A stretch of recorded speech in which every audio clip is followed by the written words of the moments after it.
Hello, नमस्कार। आपको हमारे इस YouTube चैनल पर सादर स्वागत है। आपको हम कुछ ऐसी अज्ञात ज्ञान के बारे में बात करेंगे जो हम जानते हैं, लेकिन उसको कैजुअली हम उसको माइंड में हमारे मन में आता है, लेकिन उसको बेनिफिट नहीं उठा सकते। अगर हम ज़्यादा क्वेश्चन अपने मन से करते हैं या फिर हमको कोई सा भी चीज़ हम बहुत ज़्यादा इमोशनल हैं, हम बहुत ज़्यादा प्रैक्टिकल नहीं हो पाते, हम इस समाज में, इस दुनिया में जो कुछ चल रहा है उसका प्रैक्टिकली रियलिटी में हम उसको एक्सेप्ट नहीं कर पाते, तो हम उसे क्या करें। जैसे कि आपको ये प्रॉब्लम दिखाई दे तो आप खुद मन में ध्यान कीजिए, मेडिटेशन कीजिए और आप स्ट्रांग बनिए।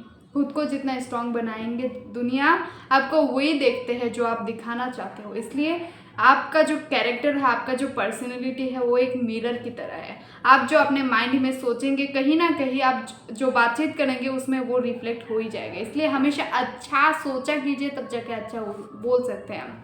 और ऐसा नहीं है कि आपका थॉट सबके साथ मिलेंगे, कभी कभी आपके थॉट ओपिनियन अलग भी हो सकता है। लेकिन अगर कोई व्यक्ति आपको नहीं समझ रहा है तो उसको समझाइए। अगर फिर भी नहीं समझ रहा है तो आप उस व्यक्ति को भी बदलने की ज़रूरत नहीं, खुद की माइंडसेट को भी बदलने के लिए ज़रूरत नहीं है। जैसे कि पानी अगर गंदा हो जाए तो थोड़ा टाइम के लिए हम उसको वेट करके उसको रुक के देखते हैं कि वो ऑब्जर्व करते हैं, तब जाके धीरे धीरे वो गंदगी साफ़ हो जाती है। उसी प्रकार से हमारे मन में अगर हम किसी विचार कलेश, हमारे मन में परेशानियाँ घूमती रहती है, अगर हम उस बारे में ज़्यादा सोचेंगे तो क्या होगा, उस चीज़ और भी ज़्यादा गंदा और डिफ़िकल्ट नज़र आएगा। इसलिए आप थोड़ी देर की तरह शांत हो जाइए, देखिए 30 मिनट के अंदर या फिर कुछ समय, कुछ दिन, कुछ मंथ के अंदर सब कुछ ठीक हो जाता है।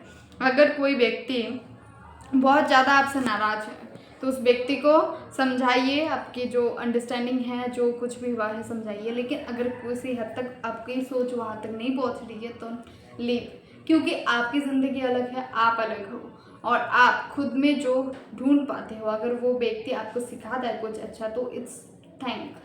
लेकिन ऐसा नहीं है कि कोई आपको कुछ दिया है, इसका विनिमय में आपको देना ही होगा। और हम हर चीज़ में अपने एक्सपेक्टेशन, अपनी वैल्यू हम दूसरे बंदे के पीछे ऐसा लगा देते हैं, फिर क्या होता है, हमारा आउटपुट नहीं मिलता है, फिर हम जिंदगी में ख़त्म हो जाते हैं। कोई किसी व्यक्ति में अच्छाई है, किसी व्यक्ति में बुराई, हर व्यक्ति में अच्छाई बुराई संभल कर 50-50 है। इसीलिए जो आप चाहते हो अच्छाई बुराई आपको दोनों ही मिलेगा। एक पैकेज में अगर हम कुछ खरीदे तो दोनों साइड मिलता है। शुक्रिया।